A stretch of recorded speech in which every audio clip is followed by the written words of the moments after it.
Hello everyone, I am Kapil Lalwani, PGT Economics, BST and Accounts.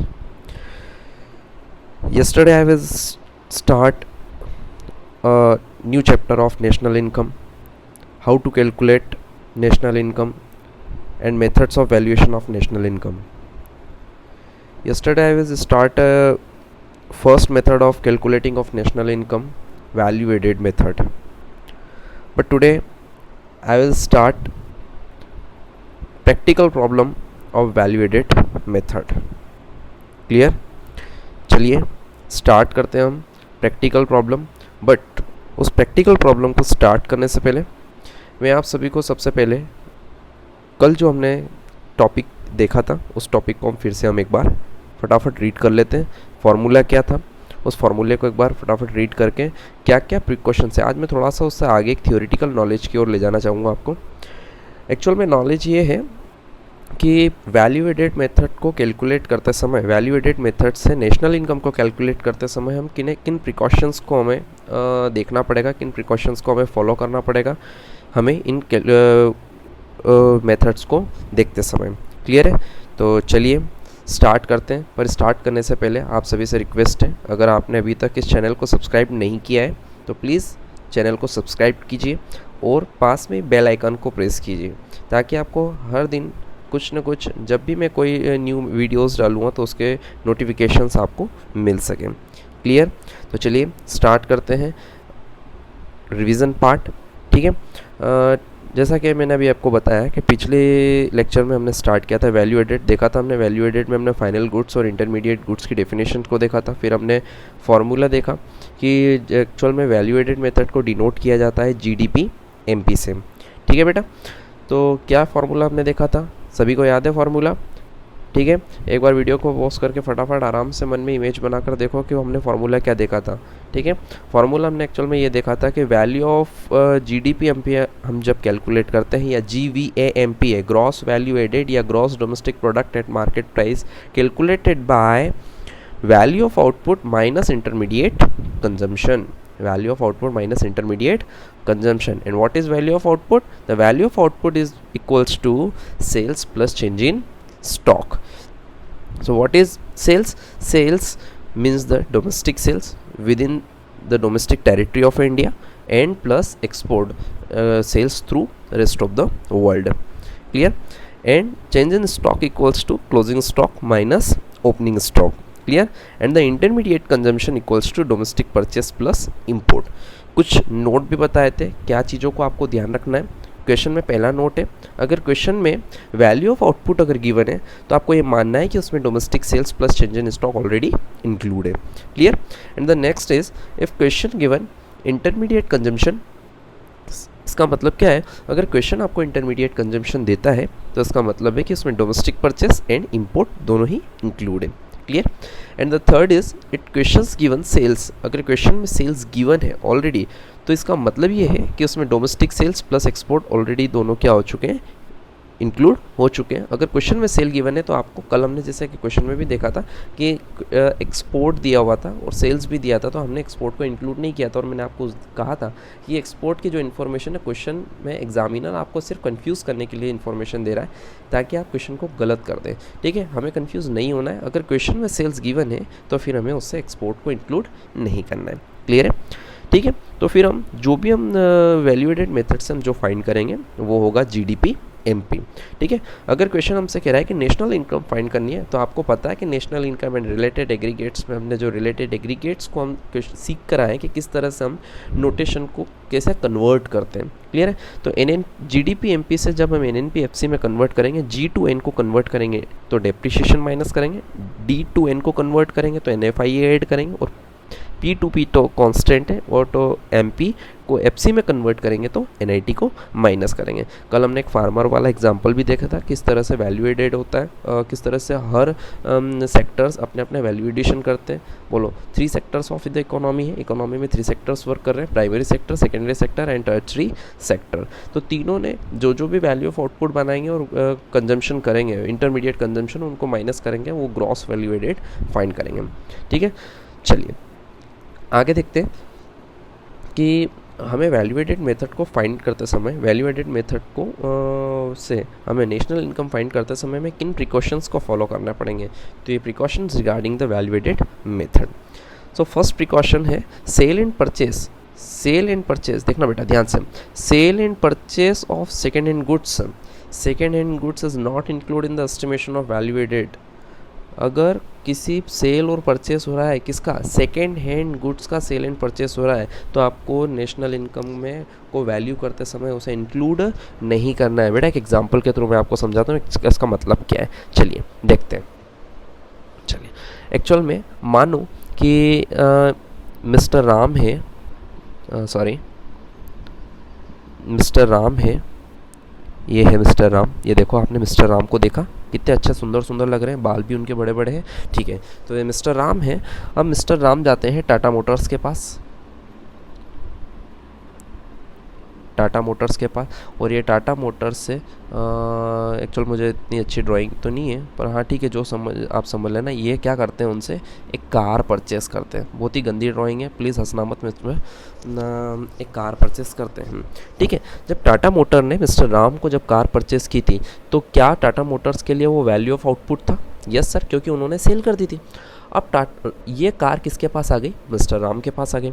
अब mister Ram क्या करते हैं, मिस्टर राम उसे 5 ईयर्स चलाते हैं, 5 ईयर उसे रन करते हैं, ठीक है। और उसके बाद ये कार जब ओल्ड हो जाती है, तो इस ओल्ड कार को वो क्या कर देते हैं, सेल कर देते हैं। और इस सेल, जो कार सेल की है, इसे कौन परचेस करता है? मिस्टर मोहन इसे क्या कर लेते हैं, परचेस कर लेते हैं। बात समझ में आ रही है बेटा? धीरे धीरे आराम से समझने की कोशिश करना। क्या करा मिस्टर राम ने, जब टाटा मोटर्स से कार परचेस की थी, तो क्या टाटा मोटर्स ने उसे फाइनल गुड्स मान लिया था? यस, क्योंकि मिस्टर राम जो है वो उसे कंजम्पशन के लिए क्या कर रहे हैं, वो उसे चलाने के लिए परचेस कर रहे हैं, इसलिए वो उसके लिए फाइनल गुड्स हो जाएगा मिस्टर राम के लिए, ठीक है। अब मिस्टर राम अगर इस गुड्स को फिर से अगर बेच देते, तो बताओ ये गुड्स है फर्स्ट गुड्स है या सेकेंड हैंड गुड्स है? सर ये जो कार हो चुकी है वो सेकेंड हैंड हो चुकी है। क्या हो चुकी है? सेकेंड हैंड हो चुकी है। तो मुझे बताओ, क्या इस सेल वैल्यू, मान लो कि ये कार जो मिस्टर राम ने परचेस की थी वो 5 लाख रुपए में परचेस की थी। 5 साल चलाने के बाद इस कार को उन्होंने 1,20,000 रुपीज़ में क्या कर दिया, मिस्टर मोहन को सेल कर दिया, ठीक है। तो मुझे बताओ कि इस 1,20,000 को फिर से हमें क्या इंक्लूड करना है या नहीं करना है? करना है या नहीं करना है? बिल्कुल नहीं करना है। वैल्यू एडेड मेथड ये बोलता है कि अगर एक बार ऑलरेडी वो जो चीज़ इंक्लूड हो चुकी है, क्योंकि 5 लाख रुपीज़ को हमने इंक्लूड कर लिया है, तो वापस से अगर हम उस 1,20,000 को ऐड करेंगे, तो एक्चुअल में टोटल जीडीपी तो कैलकुलेट कितने की हो जाएगी? 6,20,000 की, जबकि एक्चुअल कार की वैल्यू तो हमारी कितनी थी? 5 लाख की सी, ठीक है। तो इसीलिए कहा है कि सेकेंड हैंड गुड्स को आपको इंक्लूड नहीं करना है, ठीक है। चलिए देखते हैं। नेक्स्ट क्या प्रिकॉशन है? Value of intermediate goods is not include in the estimation. ये से ऑलरेडी हम फॉर्मूले में सीखे हुए कि इंटरमीडिएट गुड्स को हमें इंक्लूड नहीं करना है। जो गुड्स कंजम्पशन, जो गुड्स प्रोडक्शन के दौरान प्रोसेस में लगे हुए, ठीक है, जो एक्चुअल में फाइनल गुड्स नहीं बने हुए, ठीक है, तो उन चीज़ों को हमें नेशनल इनकम में वैल्यू एडेड कैलकुलेट करते समय नहीं लेना है, ठीक है। ये ऑलरेडी हम फॉर्मूले में सीख चुके हैं, ठीक है। तो नेक्स्ट है, service for self consumption are not considered well the estimating of value added. Sir अगर कोई सेल्फ कंजम्पशन के लिए अगर कोई सर्विसेज दी गई है, ठीक है, तो उस सर्विसेज को हमें वैल्यू एडेड मेथड कैलकुलेट करते समय कंसिडर नहीं करना है, क्योंकि अगर मान लो कि उस सर्विसेज की कोई मॉनेटरी वैल्यू नहीं है या हम उन्हें वैल्यू नहीं कर सकते हैं, just like a services of housewife जो सर्विसेज अपने घर में देती है, क्या उनकी सर्विसेज की कोई वैल्यू है? क्या उन्हें कैलकुलेट कर सकते हो? कि एक एग्जांपल लो कि आपकी मदर अगर आपके घर में अगर वर्क कर रही है, तो क्या आपकी मदर की जो वर्क कर रही है उसकी कोई वैल्यू है? नहीं सर, नो, कोई आप उसकी वैल्यू को कंसिडर नहीं कर सकते, कैलकुलेट नहीं कर सकते। तो नेशनल इनकम कैलकुलेट करते समय भी यही कहा जाता है कि जब हम नेशनल इनकम कैलकुलेट कर रहे हैं, तो हमें सिर्फ जो सर्विसेज सेल्फ कंजम्पशन के लिए है, खुद के कंजम्पशन के लिए है, उन सर्विसेज को हमें वैल्यू एडेड कैलकुलेट करते समय, वैल्यू एडेड मेथड कैलकुलेट करते समय उन्हें कंसीडर नहीं करना है। क्लियर है? चलिए नेक्स्ट प्रिकॉशन हमें ध्यान रखना है, commission earn on account of the sale and purchase of second hand goods is include in the estimation of value added method. Commission earn किसके कारण? Sale and purchase of second hand goods. Second hand goods को sale and purchase करते समय जो commission earn हो रहा है, उसे वैल्यू एडेड मेथड कैलकुलेट करते समय उसे कैलकुलेट करना है। क्यों करना है उसका कारण मैं आपको फिर से बताता हूँ, समझना बेटा मेरे एग्जाम्पल को फिर से, मैं वहीं लेकर आ जा रहा हूँ। क्या था, मिस्टर राम के पास जो कार थी वो सेकेंड हैंड हो चुकी थी, अब वो मिस्टर मोहन को उन्होंने क्या कर दी, बेच दी। ठीक है, मिस्टर मोहन को जब बेची तो मिस्टर राम ने जब ये कार मिस्टर मोहन को बेची तो मिस्टर सतीश जो थे ये ब्रोकर थे। कौन थे, ब्रोकर थे, जिन्होंने क्या करा था, ये एज ए मीडिएटर इन्होंने इनकी कार और खरीदी और इसको बेची, मतलब इन्होंने बीच में क्या करी, ब्रोकरशिप का काम करा। और दोनों पार्टी ने, मिस्टर राम ने भी और मिस्टर मोहन ने भी, जो वैल्यू कंसिडरेशन के इनके बीच में ट्रांजेक्शन हुआ उसका 1% यानी 1200 रुपीज़ उन्होंने किससे लिए, मिस्टर राम से लिए, प्लस 1200 रुपीज़ किससे लिए, मिस्टर मोहन से लिए, तो टोटल 2400 रुपीज़ का कमीशन, या फिर हम इसे बोलें ब्रोकरशिप, ब्रोकर दलाली क्या की हमने, इन्होंने रिसीव की। मुझे बताओ ये जो इनकम 2400 रुपीज़ की इनकम जनरेट हुई है, क्या ये फैक्टर इनकम है? क्या मिस्टर सतीश ने ये इनकम कमाई है? यस, मिस्टर सतीश ने मेहनत की है, दलाली की है, और उसके बदले में जो इनकम अर्न की है वो इनकम है फैक्टर इनकम। इसीलिए कहा गया है कि अगर कोई कमीशन या कोई इनकम जनरेट होती है sale of and purchase of the second hand goods के कारण, तो इस इनकम को हमें कंसीडर करना है। क्यों कंसीडर करना है ये मैं आपको बता चुका हूँ, क्यों, क्योंकि ये क्या है, फैक्टर इनकम है। क्लियर है? चलिए आगे चलते हैं। Next, on account production of goods of the production unit. मान लो एक छोटा सा एग्जांपल मैंने लिखा हुआ है, कार कंपनी प्रोडक्ट। ठीक है, मान लो मारुति कंपनी क्या करती है, अपने कार में व्हील के लिए क्या करती है, खुद टायर क्या करती है, बनाने का काम कर दिया, खुद बनाती है। उनका एक प्रोडक्शन हाउस उन्होंने स्टार्ट किया जहाँ पर वो क्या करते हैं, अपनी कार के लिए, अपनी ही कार के लिए, ध्यान से सुनना मेरी बेट, वो बेच नहीं रहे हैं टायर को, अपनी ही कार के लिए, अपनी जो वो गुड्स क्या करने, जो कार प्रोड्यूस कर रहे हैं उसके लिए उन्होंने क्या किया है, टायर बनाने की एक कंपनी स्टार्ट की थी जहाँ पर वो टायर की मैन्युफैक्चरिंग करते हैं, और उस टायर का यूज़ वो उन्हीं कार, अपनी कार के लिए ही क्या करते हैं, उसको यूज़ में लेकर आते हैं, वो आगे आउटसाइड उसे बेचते नहीं है। तो मुझे बताओ जो वो टायर वो अपनी कार के लिए बना रहे हैं, क्या उसे वैल्यू एडेड मेथड कैलकुलेट करते समय उसे कंसीडर करना है या नहीं करना है? करना है, बिल्कुल। क्या कार की मॉनेटरी वैल्यू कैलकुलेट हो सकती है? यस, कार की मॉनेटरी वैल्यू कैलकुलेट हो सकती है। अगर यही टायर अगर हम आउटसाइड से परचेस करते तो क्या बताओ हमें उसे पेमेंट देना पड़ता है? यस, हमें देना पड़ता है। तो बताओ वो जो टायर्स होते हैं वो कार की वैल्यू में ऐड होते हैं, और इसी कार की वैल्यू में ऐड होने के बाद वो टोटल वैल्यू हम क्या लेते हैं, कस्टमर पर चार्ज करते हैं। ठीक है, तो वो जो टायर है जो खुद बना रहे हैं उसे भी हमें क्या करना है, वैल्यू एडेड मेथड कैलकुलेट करते समय हमें उसे लेना है। क्लियर है? Imputed value of production of for self consumption. Self consumption के लिए अगर आपने कोई गुड्स प्रोड्यूस किया है सेल्फ कंजम्पशन के लिए, जैसे एक फार्मर वीट प्रोड्यूस करता है, एक फार्मर वीट प्रोड्यूस करता है और उस वीट का खुद क्या करता है, कंजम्पशन करता है। तो मुझे बताओ अगर वो वीट खुद प्रोड्यूस नहीं करता और आउटसाइड से अगर वो वीट लेकर आता तो क्या उसकी मॉनेटरी वैल्यू होती? यस, उसकी मॉनेटरी वैल्यू होती। तो फिर उस वीट को हमें क्या करना है, वैल्यू एडेड मेथड कैलकुलेट करते समय उसे लेना है। क्लियर है? तो ठीक है, तो चलो वैल्यू एडेड कौन कौन करता है, मैंने पिछले एक लेक्चर में भी बताया था। वैल्यू एडेड प्राइमरी सेक्टर करता है, सेकेंडरी सेक्टर करता है और टर्टियरी सेक्टर करता है। तो इस तरह से हम तीनों सेक्टर्स की जो जितनी भी ग्रॉस वैल्यू एडेड है उसे हम क्या करेंगे, ऐड करेंगे। ऐड करने के बाद जो कैलकुलेट होकर आएगा उसे हम कहेंगे, क्या कहेंगे हम उसे, जीडीपी, सॉरी क्या कहेंगे हम उसे, जीडीपी एमपी। फिर इस तरह से हम उसके को क्या करेंगे, एनएनपीएफसी में हम उसे कैलकुलेट करेंगे। क्लियर?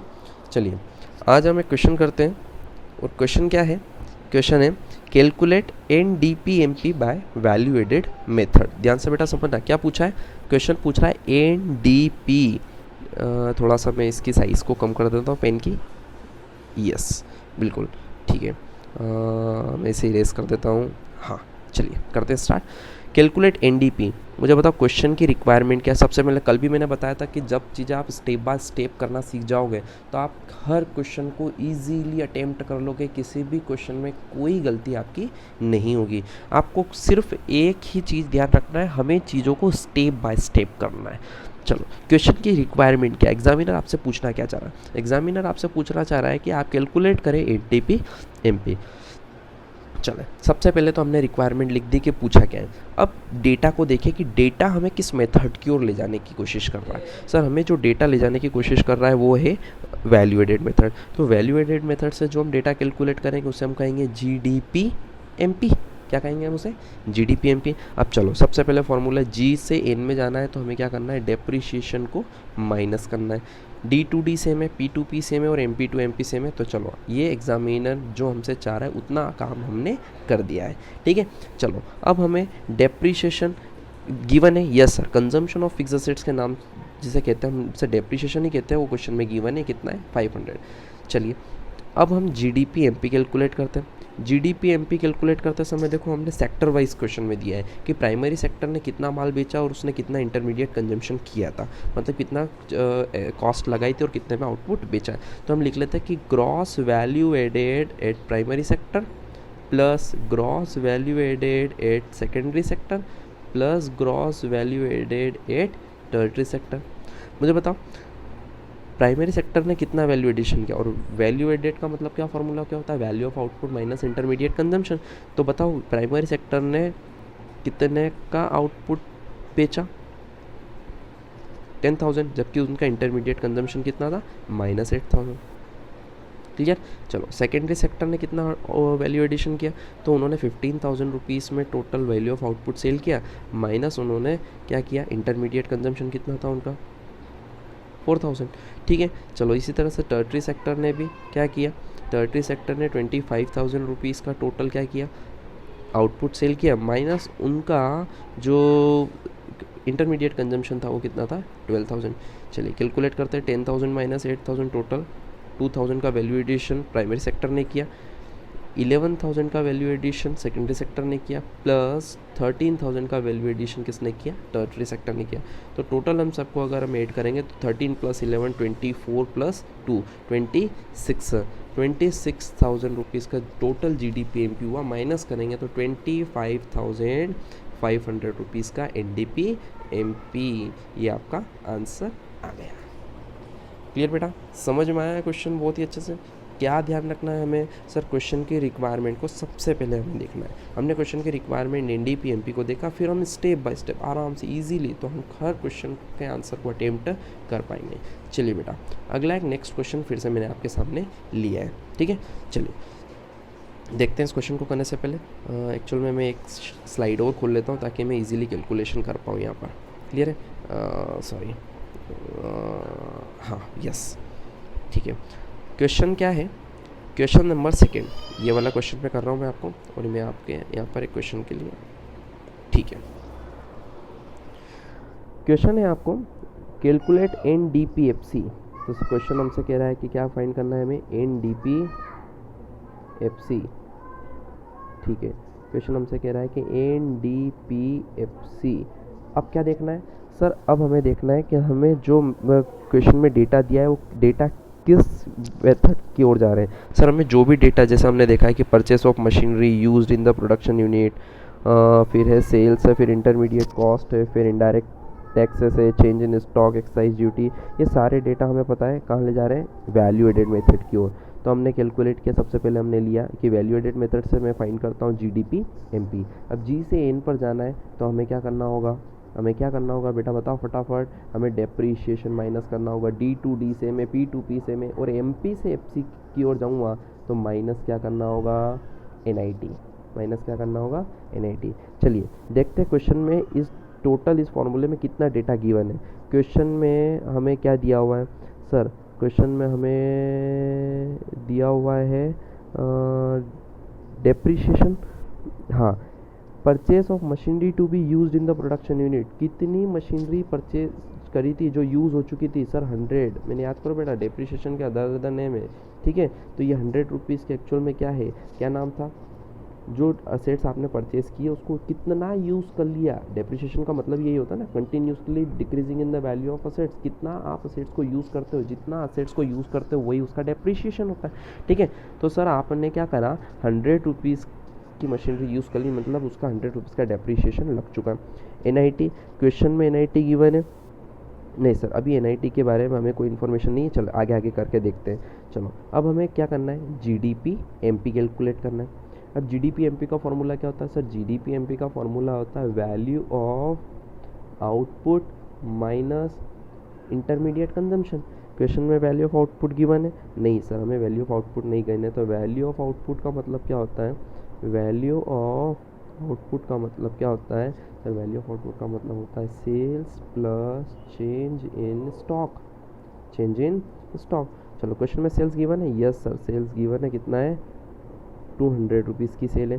प्लस क्वेश्चन में आपको चेंज इन स्टॉक है, yes sir stock of raw material नहीं, चेंज इन स्टॉक दिया हुआ है क्वेश्चन में कितना है 10 है।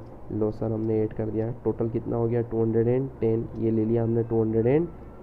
क्वेश्चन में इंटरमीडिएट कॉस्ट दी हुई है सर, दी हुई है, इसलिए अब कुछ सोचने की ज़रूरत नहीं है, सीधा ले जाकर लिख दो कितना 90। चलो सर 210 में से 90 माइनस करेंगे, बोलो जीडीपी एमपी कैलकुलेट हो गया कितना, कितना हुआ 120।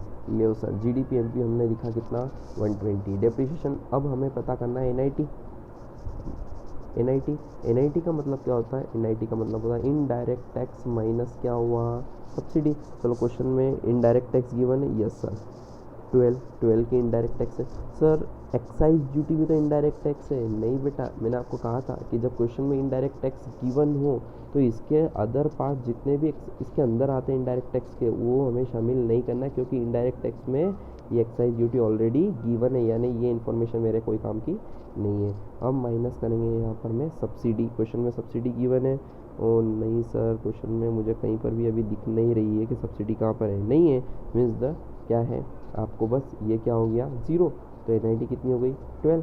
चलिए सर मैंने एनआईटी में यहाँ पर मैंने क्या कर दिया माइनस, तो 120 माइनस 100 कितना हो गया, 120 माइनस 100 कितना हुआ, 120 माइनस 100 हो गया आपका सर टोटल 20 माइनस कितना है 12 यानी इक्वल टू एनडीपीएफसी कितना हो गया 8 करोड़ रुपीज़ की, कितना की हो गई 8 करोड़ रुपीज़ की।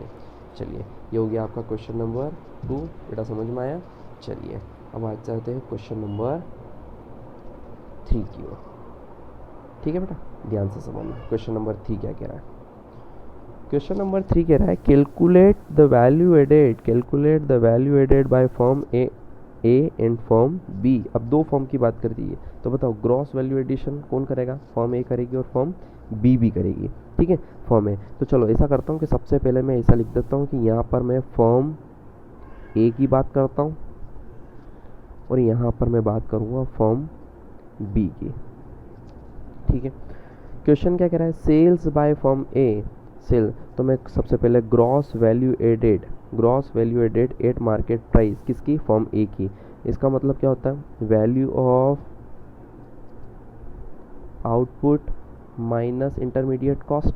इसी तरह से फर्म बी की भी मैं लिख देता हूँ gross value added at market price equals to value of output minus intermediate cost. ठीक है, क्वेश्चन ने कह रहा है कि सेल्स बाय फर्म ए, तो मुझे बताओ value of output equals to क्या होता है sales plus change in stock. ठीक है, तो इसी तरह से फर्म बी के लिए जब मैं निकालूंगा तो क्या लिखूंगा value of output equals to sales plus change in stock. चलिए सर कैलकुलेट करते हैं। क्वेश्चन ने कह रहा है सेल्स बाय फर्म ए ने सेल्स की है, तो मुझे फर्म ए के लिए बोलो क्या है सेल्स है, कितने की सेल्स की 100 की सेल की है। चलो इस डेटा को मैंने कंप्लीट कर लिया। Purchase from firm B by firm A, B से ए ने परचेज किया है, बी से ए ने परचेज किया है, तो बताओ ए के लिए क्या है इंटरमीडिएट कॉस्ट है, कितने का गुड्स परचेज किया है सर 40 रुपीज़ का गुड्स है, तो बोलो ये इनके लिए क्या हो गई इंटरमीडिएट कॉस्ट हो गई। इसी तरह से purchase from firm A by firm B, firm A से फर्म बी ने क्या किया है परचेज किया है, तो इसके लिए इंटरमीडिएट कॉस्ट हो गई। क्लियर है, चलो ये दोनों डेटा कंप्लीट हो गए। सेल्स बाय फर्म बी ने सेल्स किया, बोलो कितने का सेल्स किया 200 रुपीज़ का सेल किया, ये डेटा भी हमारा कंप्लीट हो गया। क्लोजिंग स्टॉक ऑफ फर्म ए का क्लोजिंग स्टॉक, तो बताओ क्लोजिंग स्टॉक दिया, ओपनिंग स्टॉक दिया है, तो हमें क्या करना पड़ेगा, हमें करना पड़ेगा चेंज इन स्टॉक यानी closing minus change in stock equals to closing minus opening. तो ए का क्लोजिंग कितना है, ए का क्लोजिंग है कितना 20 का स्टॉक है। ठीक है, ओपनिंग ये डेटा भी हमारा कंप्लीट हो गया। अब closing stock of firm B question में गिवन है, ये देखो कितना है 30 ₹5 का। बेटा ध्यान से देखो, मैं एक एक डेटा को, मैं कहीं पर भी डेटा को छोड़ नहीं रहा हूँ, मैं एक एक डेटा को पुट करता चला जा रहा हूँ। मेरा 100% आंसर आने वाला है, ठीक है। चलिए, अब ओपनिंग स्टॉक ऑफ फर्म ए का ओपनिंग है तो चेंज इन स्टॉक है, इनका मतलब क्या होता है, closing stock minus opening stock. तो फर्म ए का ओपनिंग स्टॉक कितना का दिया हुआ है, क्वेश्चन में दिया है 25 का दिया है, ठीक है। 20 का क्लोजिंग स्टॉक था, 25 का क्या है उनका ओपनिंग स्टॉक है, ये लीजिए सर मैंने माइनस कर दिया। इसी तरह से फर्म बी का भी ओपनिंग स्टॉक दिया हुआ, उन्होंने कितना का, ₹45 का। क्लियर है, बात समझ में आ रही है आपको सभी को, ठीक है। हाँ सर हमें समझ में आ रही है क्योंकि डेटा पुट करते जा रहे हैं। चलो ठीक है, अभी हमें तक वैल्यू ऑफ आउटपुट पता नहीं चला है। देखो आप वैल्यू ऑफ आउटपुट, ये 100 दिया है, 20 माइनस ये कितना हो गया 5 इक्वल्स टू कितना हो गया 95। तो इस तरह से मैंने लिख दिया 95। क्लियर। इसी तरह से यहाँ पर भी देखता हूँ, 200 माइनस कितना 10 इक्वल्स टू कितना हो गया 190। ये लिखा मैंने 190 माइनस 60 करेंगे तो कितना हो जाएगा आपका 130। और इसी तरह से 95 माइनस 40 करेंगे तो कितना हो जाएगा 55। ठीक है। चलो सर, अभी तक तो मैंने सिर्फ फर्म ए और फर्म बी ने कितना वैल्यू एडिशन किया ये हमने कैलकुलेट किया है। अभी तक हमारे पास जीडीपी नहीं आई है। तो देखो जीडीपी एमपी का मतलब क्या होता है sir, gross value added by firm A plus gross value added by firm B. ठीक है। तो चलो, फर्म ए ने कितना ग्रॉस वैल्यू एडिशन किया था सर, फर्म ए ने 55 रुपीज़ का ग्रॉस वैल्यू एडिशन किया था। तो फर्म ए का वैल्यू एडिशन 55, फर्म बी का वैल्यू एडिशन कितना था 130। तो लियो सर मैंने इसका ले लिया 130। टोटल अगर मैं कैलकुलेट करूं तो जीडीपी एमपी कितना आ जाएगा 185। चलिए अब क्वेश्चन में जाकर आके देखें क्वेश्चन क्या कह रहा है। क्वेश्चन सिर्फ हमें ये कह रहा था कि वैल्यू एडिशन फर्म ए ने कितना किया है, फर्म बी ने किया है। दोनों का हमने निकाल लिया, हमने थोड़ा सा और आगे एक्सटेंड कर दिया और मैंने क्वेश्चन में एक चीज़ और निकाल ली, GDP MP by firm A and firm B. बात समझ में आ गई बेटा? ठीक है सर। चलिए अगला क्वेश्चन, क्वेश्चन नंबर 4 की ओर चलते हैं। क्या दिया हुआ है क्वेश्चन नंबर 4 में सर? क्वेश्चन नंबर 4 में हमें जो डेटा गिवन है वो डेटा पहले हमें ये चेक कर लें कि डेटा क्या है सर। डेटा जो भी गिवन है वो डेटा से हमें कैलकुलेट हमें करना पड़ रहा है कि ये वैल्यू एडेड मेथड का डेटा है। कैलकुलेट करना क्या है, क्वेश्चन एक्चुअल मैंने यहाँ लिखा नहीं कि कैलकुलेट करना है क्या है। तो आपको कैलकुलेट एक्चुअल में करना है नेशनल इनकम। क्या कैलकुलेट करना है? National income. नेशनल इनकम का नोटेशन क्या होता है? NNPFC। चलिए डेटा, चलो सर NNPFC कैलकुलेट करना है, NNPFC कैलकुलेट करना है। और जो डेटा है उस समय कैलकुलेट होकर आएगा क्या? GDPMP। GDPMP को कैलकुलेट करना है तो माइनस करना पड़ेगा डेप्रीशिएशन, प्लस करना पड़ेगा NFIA और माइनस करना होगा NIT। क्लियर है? चलिए देखते हैं क्वेश्चन में क्या क्या गिवन है। क्वेश्चन ने कह रहा है कि value of output primary sector, secondary sector और टर्टरी सेक्टर और इंटरमीडिएट कंजम्पशन भी तीनों के दिए हुए हैं। फिर क्वेश्चन कह रहा है कि indirect tax paid by all sector, सभी ने इनडायरेक्ट टैक्स पेमेंट किया है। तो इनडायरेक्ट टैक्स की नहीं, हमें तो NIT की ज़रूरत है। तो सबसे पहले हम कैलकुलेट करते हैं NIT। NIT का मतलब क्या होता है? Indirect tax minus subsidy. चलो क्वेश्चन में इनडायरेक्ट टैक्स कितना दिया है 50 का, तो मैंने लिख लिया यहाँ पर 50। चलो देखते हैं सब्सिडी भी है। यस सर, सब्सिडी भी क्वेश्चन में गिवन है कितने की 20। तो नेट इनडायरेक्ट टैक्स कितना हो गया 30। मैंने ले जाकर रख दिया यहाँ पर 30। चलिए क्वेश्चन में अब हमें NFIA की ज़रूरत है। NFIA का मतलब होता है फीफा माइनस फीटा। फीफा का मतलब क्या है? फीफा का मतलब होता है factor income from abroad. Factor income कितनी दी हुई है क्वेश्चन में? फैक्टर इनकम के लिए देखो क्या लिखा हुआ है, factor income received by the resident from rest of the world. Rest of the world से कितनी इनकम रिसीव्ड की है 10। एंड फैक्टर इनकम 2, कितना इनकम पे की है माइनस कितना 20। यानी NFI कितना हो गया माइनस का 10। चलो ये प्लस का है तो ये भी कितने का हो गया माइनस का 10।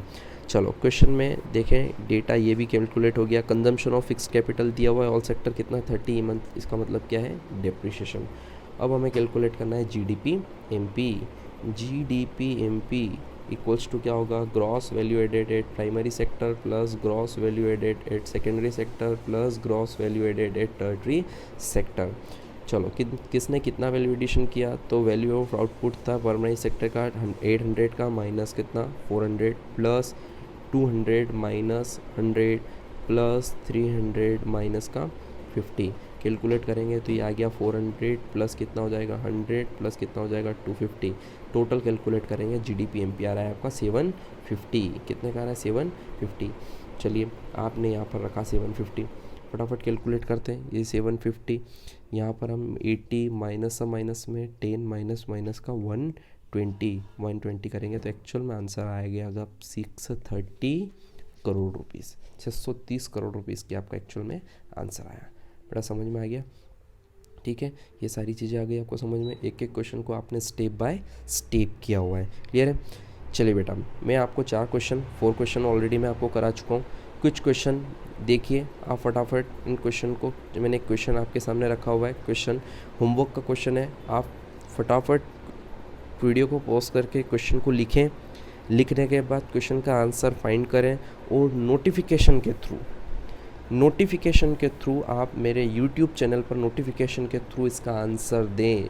मैं आपसे सभी से चाहूँगा कि आप मुझे सभी इसका आंसर निकाल कर दें, क्योंकि ऑलरेडी हम 4 क्वेश्चन क्या कर चुके हैं, अच्छे से कर चुके हैं। तो आप सभी, मैं आपसे सभी से उम्मीद करता हूँ कि आप सभी मुझे इसका क्वेश्चन का आंसर निकाल कर देने वाले हैं। मैं आपके सभी के आंसर का इंतज़ार कर रहा हूँ। प्लीज़ नोटिफिकेशन के थ्रू, YouTube नोटिफिकेशन के थ्रू ही आप मुझे उसका आंसर दें, क्लियर है।